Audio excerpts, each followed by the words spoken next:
de l'atelier du Centre d'art contemporain avec les enfants sur le chemin. Voilà. Et on va continuer la piste.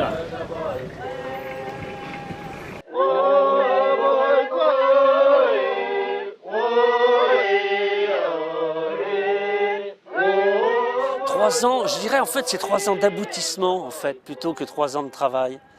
Alors 3 ans d'isolement quasiment absolu, hein, presque monacal d'ailleurs.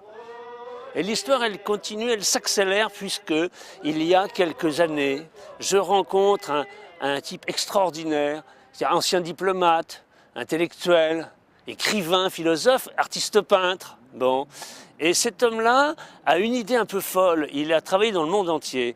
Il s'appelle Alain Billy, monsieur pour lequel j'ai le plus grand respect, qui est un ami aujourd'hui d'ailleurs. Et Alain Billy, il y a une dizaine d'années, entreprend une histoire un peu folle, une histoire humaniste aussi. Alain Billy veut replanter l'arbre du Ténéré au plein milieu du désert. Hein, cet arbre qui a été détruit, ça. Et alors cet acte-là attire l'attention de philosophes, d'écrivains, hein, d'hommes politiques, attire les institutions assez lourdes, des journalistes, etc., sur cette symbolique de replanter tous ensemble cet arbre mythique, cet arbre en plein cœur du désert, de le replanter. Et alors, à ce moment-là, notre rencontre se fait et il me dit « Lionel, toi tu es artiste, j'ai besoin d'artistes pour m'entourer dans ce projet fou hein ». En tant qu'artiste, moi je ne vois pas trop ce que je peux faire. Et je lui dis par contre, j'ai une idée, c'est que pour témoigner de cette plantation, eh bien Alain, je te propose d'inviter les représentants de tous les peuples autochtones de la planète, ceux et celles qui ont un très grand respect pour la nature et l'environnement, ceux qui ont un grand respect pour la terre, ce qui n'est pas le cas de l'homme blanc. Hein? Alors ces peuples-là vont être inuits, vont être maasai, vont être aborigènes d'Australie, vont être papous, vont être africains. Eh bien, ces hommes-là vont venir témoigner, comme on pose une première pierre, ils vont venir témoigner de cette plantation qui va et qui appelle à l'universel, qui appelle à ce que j'appelle moi l'écosophie, avec mon ami Jean Bertolino, grand écosophe. Eh bien, ces hommes-là sont de l'écosophie, plus que de l'écologie. C'est-à-dire, c'est la pensée. D'accord ?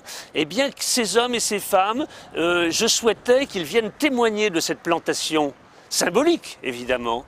Et puis, on connaît malheureusement le drame qui s'était infiltré sous les sables du désert. Et à un moment où le projet se monte, eh bien, c'est le drame qu'on connaît dans le Sahel, et en particulier au Mali. Enfin, ce drame sanglant, hein, pathétique. Encore un autre débordement de l'espèce humaine, d'ailleurs. Hein.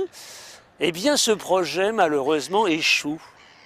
Et je dis à mon ami Alain, eh bien écoute, ces hommes et ces femmes de la terre, hein, cet inuit, cet aborigène, eh bien puisqu'on ne peut pas les inviter, eh bien moi je vais les faire. Je suis artiste, je suis sculpteur, eh bien ces hommes et ces femmes, je vais les faire de terre et d'argile. De terre et d'argile comme la fragilité, argile comme fragile.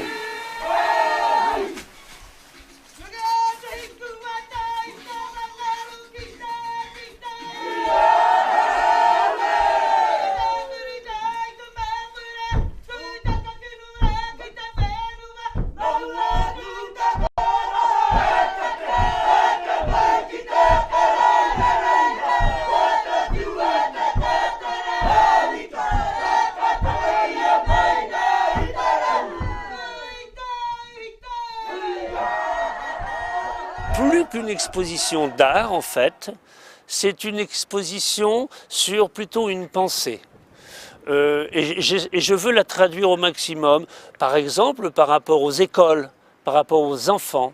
Essayer de donner toutes les clés de cette histoire. En fait, ce n'est pas une histoire d'artiste, ce n'est pas une histoire de sculpture, c'est une histoire engagée. Nous, on va d'une façon emblématique appeler nous les Occidentaux, ou nous les Blancs, enfin on va s'entendre. Eh bien, quel rapport avons-nous à la planète?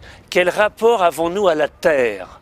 Eh bien justement, c'est une question qu'on doit se poser et qu'on doit se poser sous le regard de nos enfants, de ceux qui vont nous suivre. Dans quel état on va leur laisser cette planète? Nous qui faisons exploser telle ou telle centrale nucléaire, nous qui allons mettre à mal la forêt d'Amazonie, nous qui allons maltraiter les océans, qui allons les vider, eh bien, je crois que c'est cette question-là qu'on doit se poser.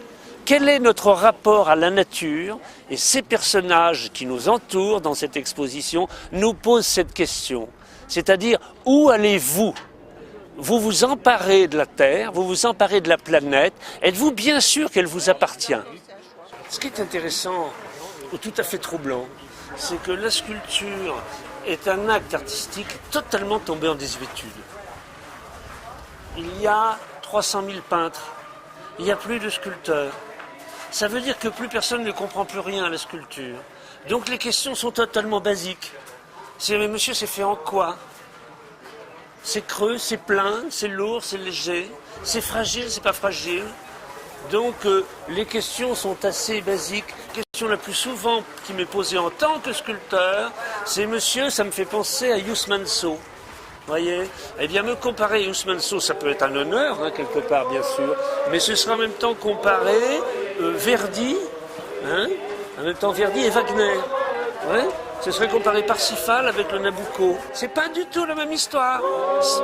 Tous les deux, nous faisons de la sculpture monumentale, mais nous ne racontons absolument pas la même chose. C'est quand même un petit peu limite cette image-là, parce qu'on va se demander pourquoi il ne caresse pas les fesses.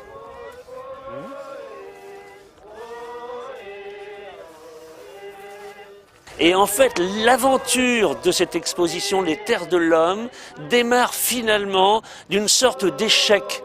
L'échec des créateurs, des artistes devant les folies et les débordements de l'espèce humaine. Voilà. Et bien finalement, comme bien souvent, c'est le philosophe ou c'est l'artiste qui a le dernier mot, ou en tout cas le premier. En tout cas le premier mot. Et en fait, l'exposition Les Terres de l'Homme, c'est une sorte de premier mot. C'est un premier message, un langage universel. Voilà l'histoire des Terres de l'Homme, voilà comment elle est née, et puis, et comment elle va vivre, et retourner peut-être en Afrique d'ailleurs, cette exposition. Elle part de France, elle part de Saint-Nazaire, elle fera certainement le Tour de France, le vrai Tour de France, à vrai dire le tour universel, un peu comme les droits de l'homme, quoi. Voilà. Donc c'est ça, la grande histoire, le grand projet est né d'une rencontre.